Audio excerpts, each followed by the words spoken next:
A'udzubillahi minasyaitonirrajim. Bismillahirrahmanirrahim. Alhamdulillahirabbil alamin wassalatu wassalamu ala asyrafil anbiya'i wal mursalin wa ala ashabihi ajma'in. Rabbi shrah li sadri wa yassir li amri wahlul 'uqdatam min lisani yafqahu qawli. Yang berhormat Tuan Muhammad Zawawi Ahmad Mughni, pengurusi Jabatan Kuasa Tetap Hal-Ehwal Agama Islam, Hal-Ehwal Pengguna dan Industri Halal. Terima kasih YB atas kehadiran majlis kami hari ini. Dimaklumkan YB akan terbang ke Indonesia lepas ini, so saya kena pendekkan, boleh pendekkan bacaan. Yang dihormati Muhammad Fazril, Muhammad Saleh, sahabat saya, Setiausaha Agung Angkatan Barisan Malaysia, sudi datang ke hari ini. Anak dia baru demam campak, tapi dia tak menunjukkan, masih lagi komited dengan upacara jemaah kita hari ini, insyaAllah. Yang besar Syekh Syafiq Syafuddin, pengarah muktamar Beli Islam Selangor kali ke-50, sambil segang mata malam semalam, sambil tengok bola, menyelesaikan urusan-urusan muktamar. Terima kasih diutus jemputan pimpinan ABIM Selangor, Jawatan Sekam BI, hadirin hadirat sekalian. Assalamualaikum warahmatullahi wabarakatuh. Separuh abad gerakan ilmu dan bakti, ABIM Selangor menyahut keperluan umat, insyaAllah. Bismillahirrahmanirrahim. Marilah kita memuji dengan pujian yang tidak terhingga kepada Allah Subhanahu wa taala atas nikmat yang melimpah ruah, walau kita mungkin masih tempang dalam mengekalkan hati ke arahnya. Antara nikmatnya ialah mengekalkan kita dalam jalan kebaikan dan berada di kalangan yang berusaha menyambung risalah Rasulullah sallallahu alaihi wasallam dalam gerakan Islam, apatah lagi yang sudah mencecah umur separuh abad ini.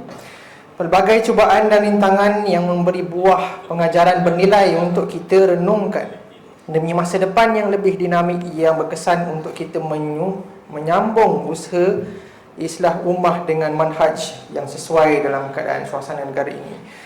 Kami ingin mengajak semua para pendukung dan ahli ABIM untuk menyambut Jubli Emas ataupun separuh abad ABIM Selangor ini dengan perasaan penuh syukur dan takzim, kerana anda merupakan sebahagian daripada keluarga ABIM. Di samping itu juga kita perlu muhasabah dan menanggung beban sejarah dan juga pencapaian ayah-ayah, ibu-ibu dan para senior kita, termasuk YB sendiri, yang telah memungkinkan kita berada dalam muktamar kita yang ke-50 ini. Dan untuk kita menggandakan usaha dan kreativiti untuk membawa mesej tulen melalui ABIM dan membawa ABIM ke pesada yang lebih tinggi, insyaAllah. Separuh abad gerakan ilmu dan bakti, 50 tahun bermakna gerakan ini telah didukung dan diberdaya oleh pimpinan dan ahli yang penuh dengan rencah pengalaman dan kematangan, kerana pelbagai eksperimen, ijtihad, percubaan dan dugaan telah dilalui.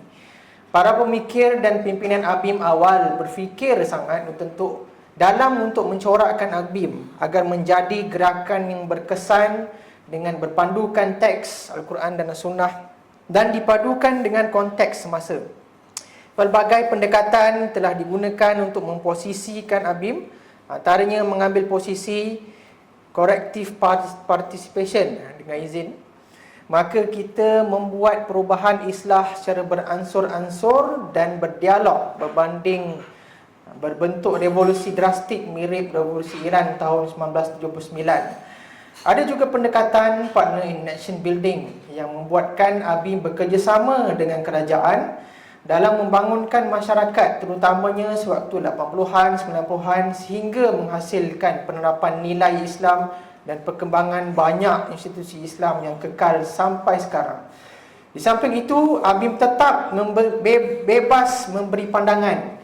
Kemudian ABIM terus berkembang dengan pendekatan engagement dengan semua pihak dan inovasi dan pendekatan dakwah pelbagai bidang, terutamanya pendidikan, sosial, ekonomi dan kesihatan. Pendekatan yang ABIM ambil ini semua terangkum dalam istilah yang selalu kita dengar, iaitu manhaj Malizi, yang dipelopori oleh almarhum Datuk Dr. Siddiq Fazil. Banyak tafsiran yang mengisi istilah tersebut, seperti Dr. Muhammad Farid Syahran menerangkan manhaj Malizi melalui pemeriksaan budaya ilmu. Almarhum Dr. Syahrudin Barudin menekankan tentang pendekatan ABIM dengan pemerintah seperti non-partisan. Kata kunci yang penting dalam banyak penerangan ialah ABIM ialah gerakan keilmuan dan pencerahan, lembut dan bertahap, realiti kemajmukan bangsa dan latar, dialog dan kerjasama, dan yang paling penting, wasatiyah ataupun pertengahan, seperti diulas dalam resolusi Seminar Gerakan Islam Manhaj Malizi 1993. Cirinya iaitu kombinasi elemen salaf dan kontemporari, seimbang antara perkara tetap dan berubah serta tidak bersifat beku. Ini penting untuk kita fahami kerana inilah yang membuatkan ABIM mempunyai lensa untuk tidak mudah menggunakan bahasa kasar atau mengkafirkan orang walaupun berbeza pendapat. Budaya menyelesaikan isu di meja perundingan, melihat isu dari pelbagai sudut untuk mendapatkan posisi yang pertengahan dan bukannya taklid.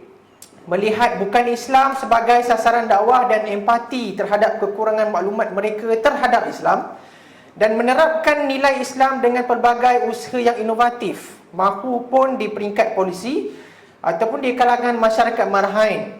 Ini amat sesuai dengan tagline ABIM terkini, iaitu gerakan ilmu dan bakti, iaitu gerakan keilmuan, pencerahan pendidikan, dan juga gerakan kebaktian, khidmat dan kesukarelawanan.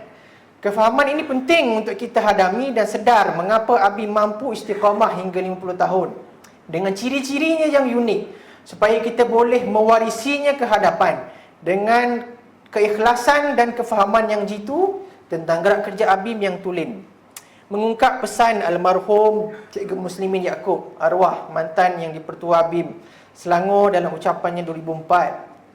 Sebuah gerakan Islam yang terbina daripada rempuhan emosi dan disemangati oleh keinginan melulu akan berakhir sebagai gerakan yang lesu dan mudah kehilangan arah jika faktor-faktor pendorong utamanya telah tandus. ABIM perlu istiqamah dengan misi dan fungsinya, akan terus memberi sumbangan terbaik dan membina kepada umat yang berwibawa melaksanakan amanatud dakwah, bukan retorika semata-mata. Mengembangkan potensi ABIM Selangor dan rangkaian. Hadirin dan hadirat sekalian, pernah kami berseluruh dan menerima soalan ni daripada seorang yang bertanya terhadap salah satu agensi ABIM Selangor, AYG. Sebenarnya dia tanya Abang Nizam lah belakang tu. AYG ni datuk mana yang dukung dan mendanai kamu semua? Jadi dia tanya. Jadi kelirunya itu, berdasarkan suasana biasanya gerakan begini hanya boleh diusahakan oleh elitis atau orang yang sudah kaya. Asal daripada penubuhan ABIM lagi ialah hanya perkumpulan pemuda, rakyat biasa yang berbekalkan idealisme dan semangat juang untuk melihat pembaharuan dalam diri dan masyarakat. Tidak terlepas juga banyaknya pendana di kalangan individu dan korporat yang berjumpa dengan kita mengatakan lebih baik kita derma kepada badan bukan kerajaan, kerana pada mata mereka, mereka lebih ikhlas berbanding kumpulan-kumpulan yang mempunyai banyak niat lain. Keikhlasan ini akan mendorong pertolongan Allah, malah akan meningkatkan kepercayaan orang terhadap kredibiliti penggerak kita. Budaya untuk tunggu ada duit baru hendak mula perlu dibuang, kerana bukti sudah banyak terpampang depan mata kita. Kita ada banyak idea dan kemampuan yang boleh membolehkan perubahan. Seperti Steve Jobs pernah berkata, "You tend to get told that the world is the way it is, and your life is just to live your life inside the world. Try not to bash the world too much, grow a family, etc. The minute that you understand that you can change it, you can mold it, that's maybe the most important thing. That is to shake off this erroneous notion that life is there and you just live in it, versus embracing it, change it, improve it, and make your mark upon it." Maksudnya hidup ni kita boleh ubah. Antara potensi besar ABIM yang lain adalah kebolehannya menerobos massa dan pelbagai lapisan masyarakat. Ini pernah ditekankan Profesor Datuk Dr. Muhammad Rizwan Osman dalam bukunya Merentasi Sempadan yang Melewati Zaman Timur Tengah, Islam dan Masyarakat Melayu, bahawa bezanya natijah gerakan islah, iaitu gerakan perubahan, di era hujung penjajahan yang didukung secara individu tidak berakhir dengan organisasi berstruktur, tetapi natijah gerakan islah seperti ABIM hadir dengan dukungan massa serta mesej dakwahnya, iaitu waktu tu hidup Islam yang syumul, berjaya disebarkan meluas ke dalam masyarakat Melayu waktu itu dan tidak terhad di kalangan elit kawasan bandar sahaja. Penggerak ABIM perlu mampu menyantuni masyarakat yang memerlukan dan juga berdiskusi dengan para pemikir dan ilmuwan semasa. Kita boleh bersahabat dengan gerakan Melayu Muslim dan juga kawan-kawan bukan Islam, hatta yang berfikiran terlebih terbuka pun.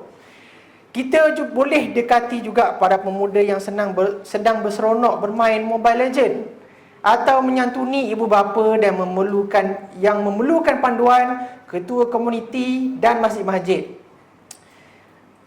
Maksudnya boleh masuk semua lapisan lah. Hal ini membolehkan ABIM Selangor diposisikan sebagai badan kuasa ketiga ataupun the third force yang amat berkesan. Kalau rujuk penganalisis politik, the third force ini lebih kepada kuasa politik ketiga selain dua kuasa besar, ataupun badan bukan kerajaan yang mendesak kerajaan dalam hal-hal kenegaraan. Tetapi apa yang kita maksudkan ialah kita menjadi penggerak masyarakat yang efektif, sehingga kita merancangkan pembangunan masyarakat bersama badan kerajaan atau korporat. Kita pemberdaya polisi ataupun polisi enabler untuk mengaktifkan dasar-dasar kerajaan yang memerlukan pengaktifan yang lebih berkesan.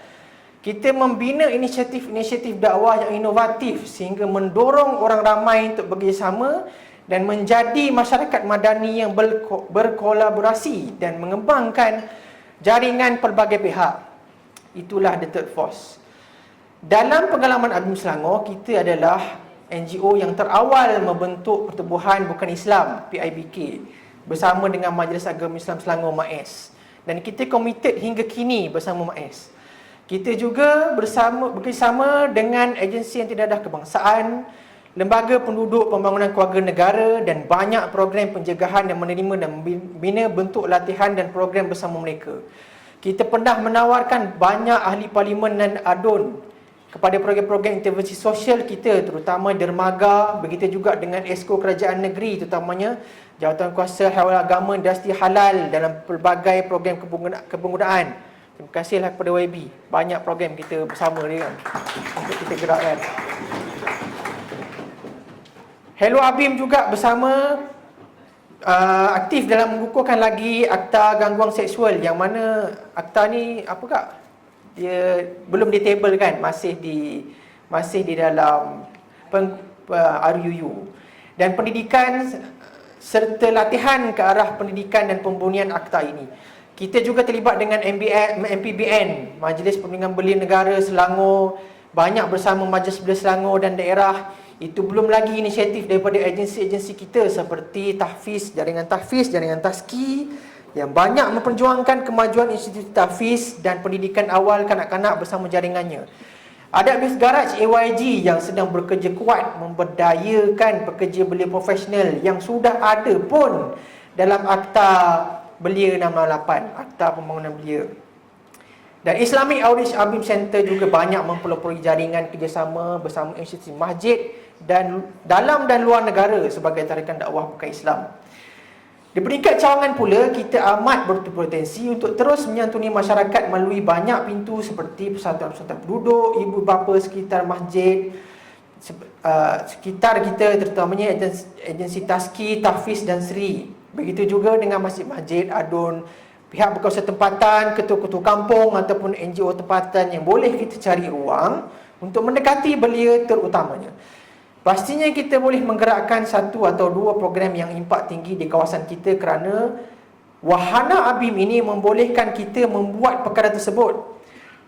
Marilah kita mengambil peluang selagi untuk berlumba-lumba membuat kebaikan, selagi kita ada ruang dan kudrat ini untuk menjadikan ABIM gerakan yang terbukti melalui hasil kerja, proof of work, dan memberikan kesan positif kepada masyarakat berbanding retorika dan khayalan masa lampau. Seperti yang terangkum di dalam istilah Al-Qawi, iaitu kuat dan kompeten, dan Al-Amin, dan yang amanah, yang boleh dipercayai, yang terpancar pada Nabi Musa AS ketika dua anak perempuan Nabi Syuaib mengesyorkan diambil sebagai pekerja yang amat bagus. Auzubillahi minasyaitonirrajim.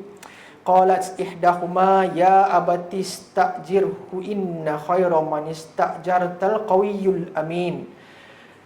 Maksudnya salah seorang antara perempuan yang berdua itu berkata, wahai ayah, ambillah dia menjadi orang upahan, pengembala kambing kita. Sesungguhnya sebaik-baik orang yang ayah ambil bekerja ialah orang yang kuat lagi amanah. Maksudnya Nabi Musa tu tak cakap apa-apa pun. Dia dengan kerjanya orang percaya. Itu penting Nabi untuk jadi begitu. Menyahut keperluan umat. Cabaran pasca pandemik ini memang amat menekan, dan kesan jangka panjang sudah mula dirasai dari segenap segi. Kita memang boleh jangka apabila overnight policy rate ataupun OPR dinaikkan buat kali pertama sejak Januari 2018. Ditambah lagi dengan pengumuman kenaikan had gaji minima, pengeluaran one-off KWSP, isu global seperti perang Rusia-Ukraine, harga barang akan naik mendadak. Selain rakyat biasa, majikan juga amatlah tertekan kerana perlu menambah kos yang bertimpa-timpa dan kawalan harga barang. Tinjauan tahap tahun ini terhadap kira-kira 30 guru prasekolah dan tadika swasta di kawasan Lembah Kelang mendedahkan hampir 70% murid bagi guru tersebut masih belum menguasai kemahiran 3M, iaitu membaca, mengira dan menulis. Pantauan 30 guru di Lembah Kelang, 70 tak reti membaca. Kebarangkalian murid-murid yang tertinggal dari awal ini untuk terus tersisih dalam arus pendidikan adalah sangat tinggi. Ini hampir selari dengan kajian yang dibuat oleh AYG Research di AYG Kota Damansara. Irsyad kan, Irsyad Ketua I tu. Di mana 60% punya keputusan amat lemah ataupun sederhana dalam 3M. Ini memang depan mata kita sendiri. Kajian kecil ini memberi tanda yang lebih besar bahawasanya anak-anak kecil kita jauh ketinggalan dalam pelajaran dan jumlah mereka meningkat mendadak. Khazanah Research Institute KRI terang-terangan membuat kesimpulan dalam kajiannya keperluan drastik kelas sokongan luar sekolah untuk pelajar tercicir.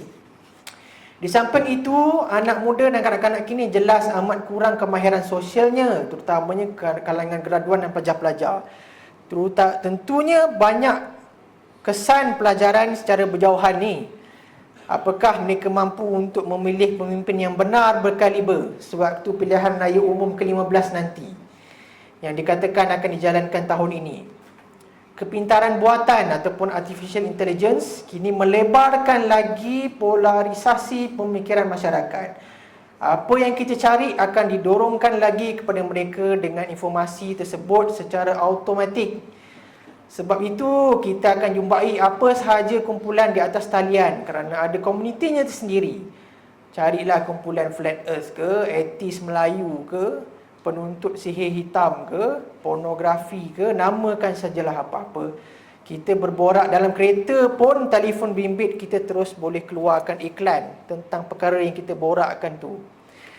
Dalam situasi cabaran begini, amatlah penting untuk kita memberikan khidmat mengikut keperluan semasa dan masa hadapan. Yang paling jelas, kemiskinan jiwa dan pemikiran anak muda perlulah diutamakan untuk pembangunan mereka yang lebih lestari. Antara saranan untuk pergerakan kita masa hadapan adalah dari segi pendalaman, terutamanya tarbiyah dan nuqaba.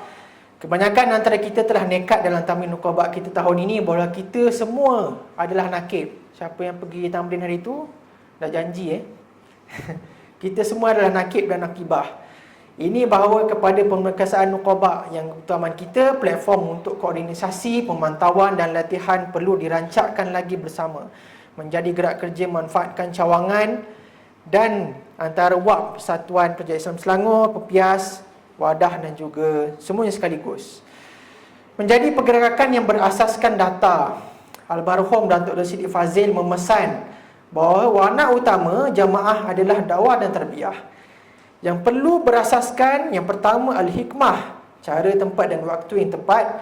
Dan yang kedua adalah berdasarkan ala basiratin, iaitu berdasarkan fact and figures, fakta dan bukti.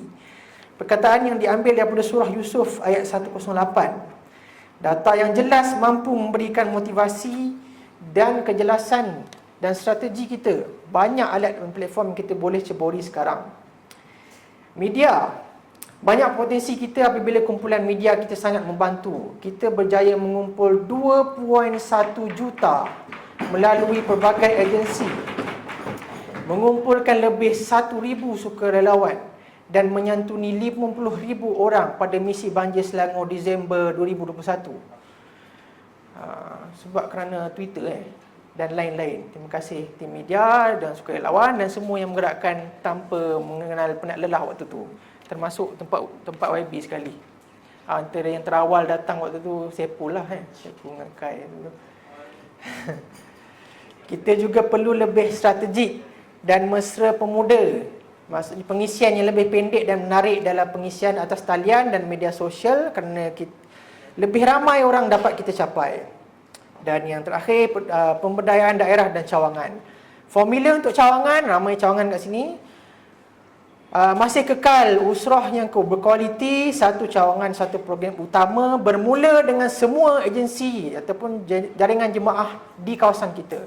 Pengurusan yang sistematik dan jaringan wak yang setempat yang kuat. Marilah kita sama-sama perkuatkan cawangan kita sendiri agar benar-benar berkesan akan Robi. Pemerkasaan dakwah. Ada beberapa aspek. Yang pertama, kesukarelawanan. Ruang kesukarelawanan amat luas dan kita telah terluka banyak bidang. Kesukarelawanan hospital sebelum Covid. Lagi waktu tu Timbalan Menteri melancarkan agenda kita. Kak Wan waktu tu. Sukarelawan bencana, sukan dan rekreasi, pendidikan dan tutur, mengaji, sukarelawan kempen soalan sekapit beras dan pelbagai lagi. Pasti ada yang kita boleh berdayakan kembali setelah kelonggaran daripada PKP ini. Pengalaman kita amat apabila dibuka ruang dan dipasarkan dengan betul, ramai akan menyambutnya. Pembangunan sosial, modul-modul dermaga, tunas dermaga, pendidikan keluarga dan anak PK dan program kerjasama lain perlu digiatkan juga kerana mempunyai keperluan yang besar di kalangan umat. Inovasi pendidikan, institusi pendidikan ABIM Selangor mendidik sekitar 5,000 hingga 7,000 orang pelajar setiap tahun. Lepas ni kita Haiti akan jumpalah cikgu-cikgu. Kita ucapkan terima kasih kepada seluruh cikgu-cikgu ABIM. Ahli-ahli ABIM yang muda, marilah kita memesatkan lagi perkembangan institusi pendidikan kita dan memerkasakannya. Satu info menarik, Seri ABIM Sukaramal baru terima anugerah sekolah swasta terbaik di Selangor, diberikan oleh Jabatan Agama. Selain pemerkasaan falsafah pendidikan Al-Hikmah, kita teroka lagi apa yang boleh menambah nilai kepada pembelajaran mereka. Kita juga perlu teruskan untuk menyatukan institusi pendidikan melalui YTPN agar banyak program agenda bersama dapat dilaksanakan. Elemen perpaduan bagi menyahut agenda kosmopolitan Islam dan realiti masyarakat majmuk. Amat baik kita mencari instrumen dan memakin lagi perpaduan di Malaysia. Ruang bersama gerakan belia di Majlis Belia Selangor serta pengalaman bersama Dongzong dan Architect of Diversity. Yang kuat kawan dengan Dongzong ni Kai lah. Dia kawan dengan Cina kau-kau baik. Sebelum ini membuka mata kita bahawa kita mempunyai peranan besar dalam menjadi suara Islam yang mempromosikan perpaduan dan kebersamaan.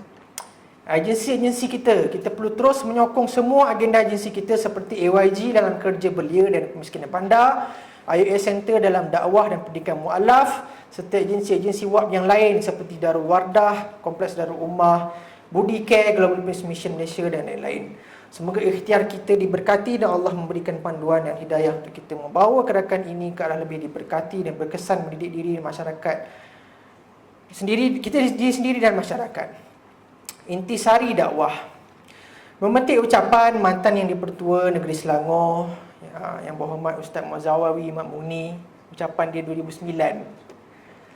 Hanya dengan kekuatan kerohanian yang jitu, para kiadah dan aktivis dakwah dapat mendepani segala cabaran dan ujian getir ketika menyampaikan dakwah ini. Sesungguhnya Allah SWT menjanjikan kemenangan mutlak al-falah kepada individu yang melakukan tajdid iman, memperbaharui iman, menunaikan ibadah wajib dan sunat dengan penuh khusyuk, berbudaya infak dan melakukan perkara yang makruf dan mencegah perkara yang mungkar. Ucapan tahun 2009. A'udzubillahi minasyaitonirrajim. Walladzina jahadu fina lanahdiyannahum subulana wa innallaha lama'al muhsinin. Maksudnya orang-orang yang berusaha bersungguh-sungguh kerana memenuhi kehendak agama kami, sesungguhnya kami akan memimpin mereka ke jalan-jalan kami yang menjadikan mereka gembira setelah beroleh keredaan, dan sesungguhnya pertolongan dan bantuan Allah adalah beserta orang yang berusaha memperbaiki amalannya, al-muhsinin. Selagi kita cuba baiki amalan, selagi itulah Allah akan bantu, insya-Allah. Selagi kita mempunyai usaha sungguh-sungguh memperbaiki amalan, selagi itulah kita akan dipimpin Allah SWT. Maka marilah kita hati-hati agar kita sebagai penggerak dakwah tidak terhakis keberkatan kerja kita dan dorongan panduan, dan diberi dorongan dan panduan atau taufik dek kerana dosa-dosa kita. Jika dilihat dari segi etimologi ataupun kajian bahasa, perkataan dosa dalam bahasa Inggeris sin, ataupun dalam bahasa Inggeris lama pun lebih kurang sama, sin. Ataupun dalam Yunani ataupun dalam Ibrani ni Yahudi. Dan juga bahasa Arab sekalipun, iaitu istilah al-khata, merupakan istilah kepada istilah memanah. Jadi bermaksud tersasar daripada sasaran. Semua tu asalnya, kalau tengok orang memanah dia akan pakai perkataan tu. Jadi contohnya apabila ditanya kepada pemain bola keranjang, kenapa tidak berjaya masukkan dalam jaring? Kadang-kadang baling terlebih kuat ataupun kurang kuat, terlebih ke kiri, terlebih ke kanan. Itulah kita dalam kehidupan. Kadang-kadang terlebih batasan, which is dosa, ataupun terlalai, kurang daripada membuat sesuatu. Oh, ada pemain basketball kat sini. Tu ada. Haikal. Kadang terlebih dosa, kadang terlalai, terkurang buat sesuatu. Kadang tersilap kita lengkung ke kiri ataupun ke kanan. Itulah maksudnya dosa. Kita terlari daripada sasaran hati kita. Maka perlulah kita mendamakan apa yang disediakan dalam Al-Quran sebagai Al-Furqan, pertimbangan dan perbezaan antara baik dan buruk dan hak yang batil, untuk mendapatkan sasaran yang tepat sentiasa dalam kehidupan kita. A'udzubillahi minasyaitonirrajim. Ya ayyuhalladzina amanu in tattaqullaha yaj'al lakum furqana wa yukaffir ankum sayyi'atikum wa yaghfir lakum wallahu dzul fadlil azim. Maksudnya, wahai orang-orang yang beriman, jika kamu bertakwa kepada Allah, nescaya ia mengadakan bagi kamu furqan, pembeza antara hak dan batil, dan menghapuskan kesalahan-kesalahan kamu serta mengampunkan dosa-dosa kamu. Dan Allah sememangnya mempunyai limpah kurnia yang besar. Surah Al-Anfal ayat ke-29. Kepulangan kita kepada Allah SWT secara total, sambil kita merancakkan kehidupan kita dengan mentadabbur Al-Quran, memahami hadis serta merancakkannya dalam usrah-usrah kita, amatlah mustahak dalam mengekalkan intisari dakwah ABIM itu sendiri, iaitu ta'abud an-nas li rabbihim, membawa manusia mengabdikan diri setulusnya kepada Allah, menyuruh yang makruf dan mencegah yang mungkar dalam konteksnya yang luas. Amar ma'ruf nahi mungkar ni bukan tak semayang je, rasuah, perpaduan, racism, semua kita kena atasi sama-sama. Sambil kita membanyakkan amal, marilah kita juga memohon dan mendambakan rahmat, iaitu kasih sayang Allah SWT. Kerana kita jangka kita akan dikurniakan syurga kerana banyaknya amalan. Mungkin amalan itu tidak berkualiti dan diberkati, na'udzubillah min zalik, kerana hanya rahmat Allah lah yang membenarkan diri kita merasai syurga Allah nanti, insya-Allah. Amin. Diriwayatkan oleh hadis Abu Hurairah, Rasulullah SAW bersabda, tidak ada seorang pun yang masuk syurga kerana amalannya. Para sahabat bertanya, begitu juga dengan engkau wahai Rasulullah? Beliau bersabda, ya, kecuali bila Allah melimpahkan kurnia dan rahmatnya padaku.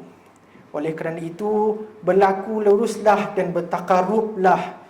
Janganlah salah seorang dari kalian mengharapkan kematian jika dia orang baik, semoga saja boleh menambah amal kebaikannya. Dan jika dia seorang yang buruk akhlaknya, maka boleh dijadikan dia bertaubat. Hadis Sahih Bukhari. Semoga Allah memberkati semua ahli-ahli jemaah Wadah, Habim dan juga Pepias, dan juga PKPM yang istiqamah, yang masih hidup, dan juga yang telah meninggalkan kita, insya-Allah. Wallahu a'lam. Sekian, assalamualaikum warahmatullahi wabarakatuh.